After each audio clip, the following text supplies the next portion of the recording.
बिहार विधानसभा चुनाव से बहुजन समाज पार्टी के लिए बड़ी और बढ़िया खबरें निकल के आ रही हैं।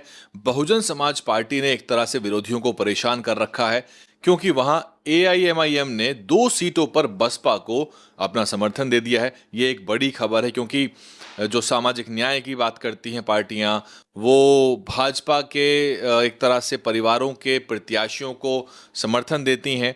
आपने मोहनिया का उदाहरण देखा, जहां पर आरजेडी का पर्चा खारिज हो गया था, लेकिन उन्होंने बसपा के प्रत्याशी ओम प्रकाश दीवाना को समर्थन देने की बजाय तेजस्वी यादव ने सासाराम के भाजपा से सांसद रहे छेदी पासवान के पुत्र निर्दलीय प्रत्याशी रवि पासवान को अपना समर्थन दे दिया। चाहते तो वो बसपा को भी समर्थन दे सकते थे, लेकिन असदुद्दीन ओवैसी साहब की जो पार्टी है उसने एक बड़ा कदम उठाया। उसने ये दिखा दिया है कि जो सामाजिक परिवर्तन की ताकत है, जो देश में जातिवाद, मनुवाद और सांप्रदायिकता के खिलाफ जो ताकतें खड़ी हुई हैं, उनको साथ आना बहुत ज़रूरी है। और उससे साफ हो गया है कि बहुजन समाज पार्टी अब 27 के लिए भी इसी प्रकार संजीदा है, क्योंकि बहन जी ने उत्तर प्रदेश की भी एक बड़ी घटना पर ट्वीट करके उस पर टिप्पणी की है। वो मुस्लिम समाज से जुड़ा मामला है, मुस्लिम युवतियों को टारगेट करने का मामला। उस पर मैं अलग से चर्चा करूंगा, लेकिन मैं आपको 2 सीट बता रहा हूं जहां पर एआईएमआईएम ने अपना समर्थन बसपा प्रत्याशी को दे दिया है, क्योंकि वहां पर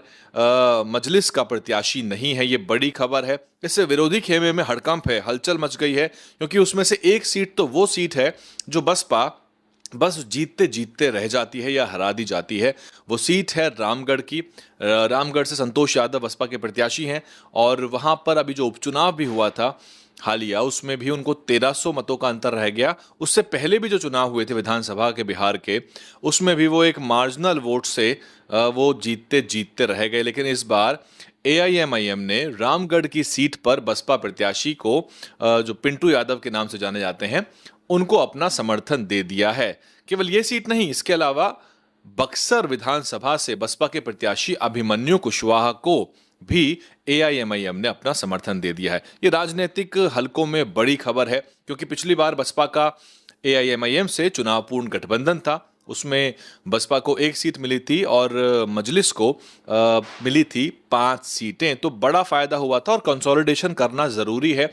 और ये एक इशारा भी है समाजवादी पार्टी की तरफ कि आप ही ठेकेदार नहीं है उत्तर प्रदेश में बहुजन मुस्लिम वोटों के।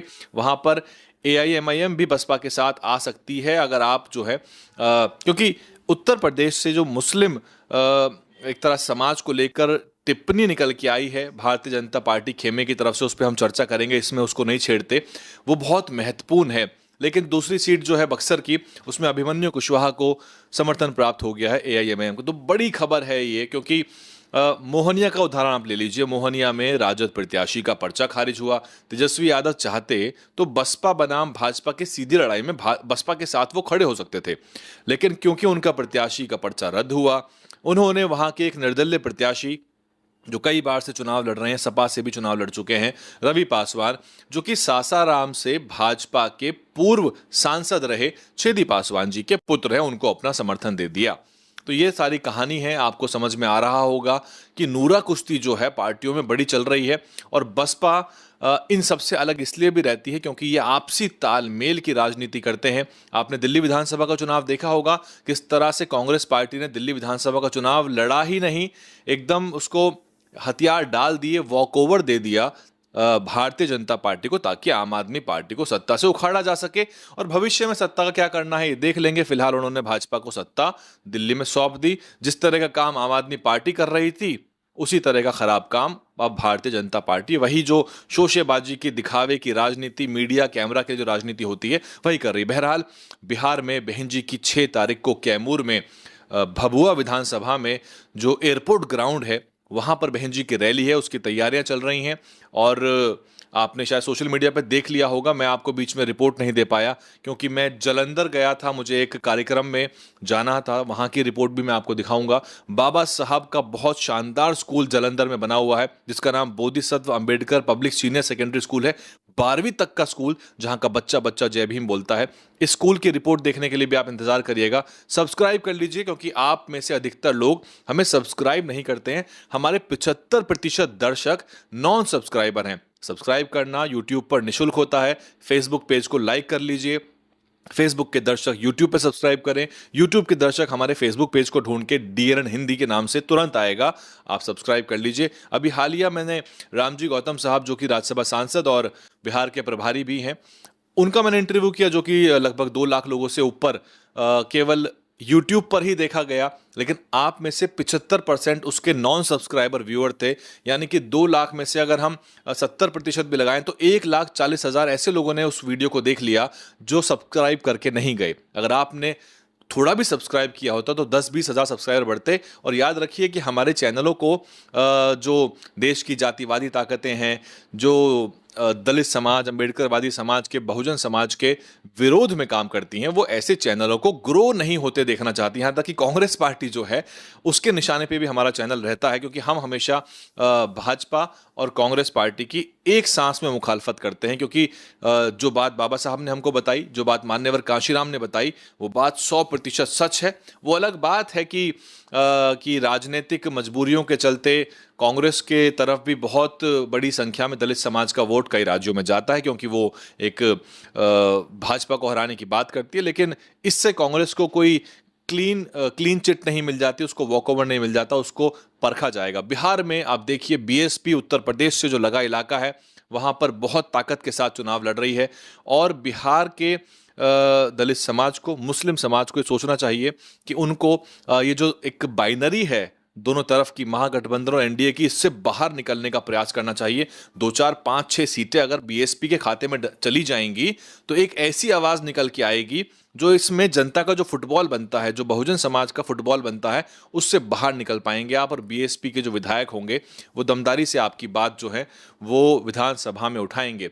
ये बड़ी पहल होगी, क्योंकि बहन जी ने भी अब मुस्लिम समाज को ये इशारा कर दिया है कि आपको किसी झांसे में, किसी मीडिया के बरगलाने में नहीं आना है। और बहन जी के आप ट्वीट को सर्च करिए, आप ट्विटर पे जाइए, जो मायावती के हैंडल से नाम से हैंडल है उसको ट्विटर सर्च करिए, उसमें मुस्लिम शब्द की ट्वीट ढूंढिए, आपको कई दर्जन आपको उसमें मुस्लिम शब्द की ट्वीट मिल जाएंगी। बहन जी के भाषण में बहन जी आरएसएस बीजेपी को जमकर कोसती हैं और नाम लेके आरएसएस के बारे में बात करती हैं। मैंने उनके सैकड़ों चुनावी सभाएं कवर की हैं, मैंने उनको लाइव सुना है, कई 100 सभाओं में उनको लाइव सुनता आ रहा हूं पिछले 6-7 सालों के अंदर।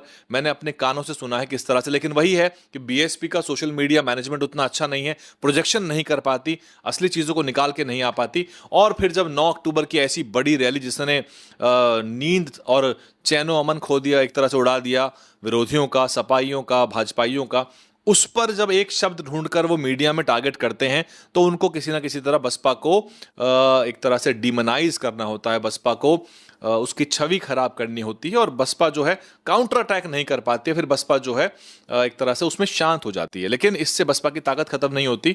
विरोधी डरे हुए 9 अक्टूबर के बाद से ही। और बिहार में अगर बड़ा परिणाम आता है तो उसका आने वाली यूपी की राजनीति पे भी फर्क पड़ेगा, क्योंकि सब कुछ इंटरडिपेंडेंट है। सब्सक्राइब कर लीजिए, मेरा निवेदन है। सब्सक्राइबर का आंकड़ा बढ़ा के देखिए, 9 लाख तक लेके जाइए। करोड़ों में हमारे व्यूज गए हैं, लेकिन आप लोगों ने सब्सक्राइब नहीं किया है, इसलिए जो है सब्सक्राइबर का आंकड़ा कम रह गया है। इसको मिलियन पार जल्दी लेकर जाइए और ऐसे चैनलों की ताकत बढ़ाइए जो आपकी आवाज उठाते हैं। मैं हूं वैभव कुमार, आप देख रहे थे डीएनएन हिंदी। और जो साथी सहयोग करना चाहते हैं, नीचे एक ज्वाइन बटन है, उसको दबा के आप छोटा सा एक मासिक रेगुलर सहयोग दे सकते हैं। हमको 50,000 लाख रुपए देने वाले बहुत लोग हैं एकमुश्त, लेकिन आपका 300, 400, 500 रुपए प्रति माह का जो सहयोग होगा वो हमें सुनिश्चित करेगा कि हमारे पास एक रेगुलर फंड फ्लो हो, ताकि हम ज्यादा काम कर सके, ज्यादा दूर ट्रैवल कर सके। बहुत शुक्रिया आपका। डीएनएन हिंदी को सब्सक्राइब करने के लिए दबाएं लाल रंग का सब्सक्राइब बटन और घंटी का बटन दबाकर ऑल नोटिफिकेशन पर क्लिक करें। चैनल को जिंदा रखने के लिए नीले रंग का ज्वाइन बटन दबाकर चैनल को आर्थिक सहयोग करें।